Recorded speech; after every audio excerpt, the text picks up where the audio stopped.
Good morning, CIS scholars. How are you all, students? Hope you all are safe at your home.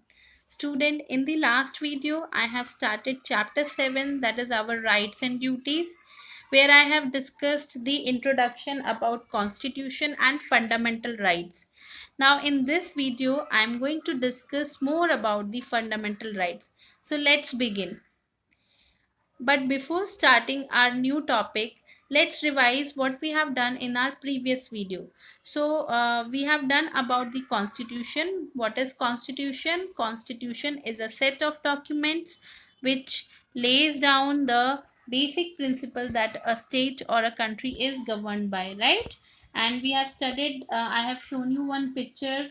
Who was that person? He was Dr. B.R. Ambedkar, and he is known as the father of Indian Constitution. Now, the Constitution of India was formed by the Constituent Assembly on 26 November 1949.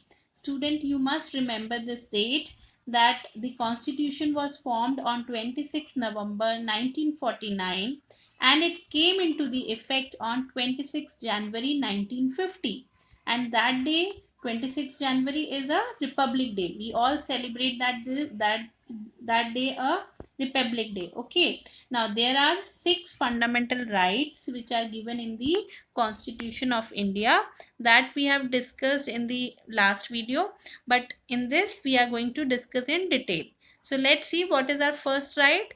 The first fundamental right is right to equality. Okay. Now, as you can see in this picture, this is a picture of a weighing scale. Who holds this weighing scale? The lady justice, right? Now, you can see that on one side there is a man and on other side there is a woman. So, what it depicts? It depicts that the law is same for all, for everybody, whether it is a man or woman, whether a person is rich or poor, or they belong to any religion, any caste, but law is same for both of them. Okay, so this right to equality says it provides for the equal treatment of everyone before the law, right? It prevents discrimination on various grounds, treats everybody as equal. However, few exception has been made for some weaker sections. So there are few exceptional cases, like those who are from the weaker section, those who are handicapped, they get some kind of reservation, some kind of reserved seats in schools, in colleges, in employment. Okay, so that is there. Fine. So this is right to equality. Now, what is the next fundamental right? That is right to freedom. Now, look at this picture. This picture, you can find what is written here: freedom of speech and expression. Okay. So, what this fundamental right says? It says that everybody is free to express their thoughts, right? So everybody has right to express their thought, and apart from this, everybody can form groups and associations peacefully. They can practice any profession, they can move freely anywhere in India, and they can live anywhere and settle any part of India. Okay, so this is what that is given in right to freedom, but all they have to do within a laws. Fine, they should not, like, we should not break the laws. Okay, so this is right to freedom. Now, next fundamental right, that is right to education. Now, let's see what it says. Now, Right to Education Act, that is RTE, is an act of the Parliament of India which is enacted on 4th August 2009. So it was passed on 2009, and what it says, this act makes education is a fundamental right of every child between the ages of 6 and 14 years, right? So it is very much important, and you must remember that education is a fundamental right, and it is compulsory for for the people, or for the children uh, who are between the age of 6 to 14 years. Okay, now it also specifies minimum norms in elementary school. Okay, so this is right to education. Now, next would be right against exploitation. Fine, as you can see in this picture, that there are few children, and they are holding one banner, and what is written, that child is meant to learn, not to earn. Okay, so what it shows, that the right against exploitation lays down, not lays down that no children below the age of 14 years can be made to work. No child below the age of 14 will be forced to work in mines, factories, etc. This is called child labor, and all of you, I think, know that what is child labor. Okay, so you must remember the age, that if the child is below 14 years and they are forced to work in any mines, any kind of factories, okay, so that is all a punishable offense, and that comes into the child labor. Okay, so it also states that forcing anyone to work without proper pay is illegal and is a punishable offense.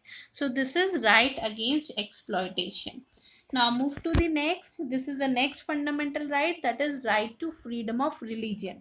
Okay, now what it says, it says that India is a land of many religions, that we all know, that we have so many religions here. And what it says that we are free to choose your own religion. Okay, so right to freedom of religion means that everyone in the country has the right to practice or follow the religion of their own choice. Fine, so whatever the religion we want to follow, we are free, we have full freedom to choose that particular religion. Now people following any religion are treated alike, and no person can be forced to practice any religion against his or her wish. Fine, so this is right to freedom of religion.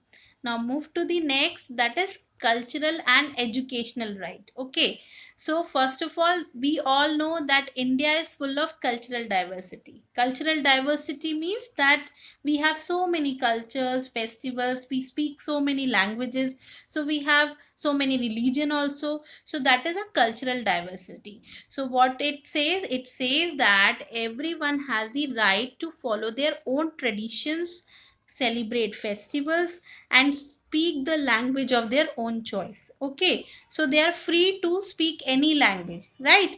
For example, that we all are living in Gujarat, so we are celebrating uh, that Navratri by celebrating by doing dandiya. Okay, that is in our culture. Similarly, when you go in West Bengal, people used to celebrate this Navratri by celebrating the Durga Puja. Okay, so they are celebrating in different style. So this is all about their way to celebrate their festival. Okay, in other words, people have the right to follow and protect their culture, and this is how they are protecting their culture, by celebrating in different ways. So that is a right of cultural and educational rights. Now next is right to constitutional remedies. Now what this right says, if a person's fundamental rights has been violated, he or she can go to a court and demand that the right be restored. Okay, and do you know that this right is very important? Why it is important? Because without this right, we would not be able to enjoy the other rights. Okay, so all the rights, they are important, and they are written in the constitution. Fine, I hope that through this video you will get a complete information about our fundamental rights, what are the different fundamental rights and what it says. Okay, now what is your task? Your task is that you will read this chapter, especially page number 69 and 70, and you will start writing hard words in the notebook that I am going to send you. Okay, by the time you stay at home, take care of yourself, your parents, and enjoy the learning. Thank you.